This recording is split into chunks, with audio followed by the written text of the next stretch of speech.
Good morning সবাইকে। আজকে আমার বাগানের একটা ফল গাছের ভিডিও দেখাবো বলে তোমাদের সামনে এলাম।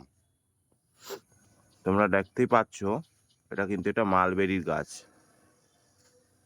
গাছটা কিন্তু কোনো যত্ন করতে হয় না, কিন্তু ফল ধরেছে থোকায় থোকায়, আর সেইরকম সুন্দর খেতে, এত দুর্দান্ত খেতে, এত মিষ্টি, সুস্বাদু, কি বলবো।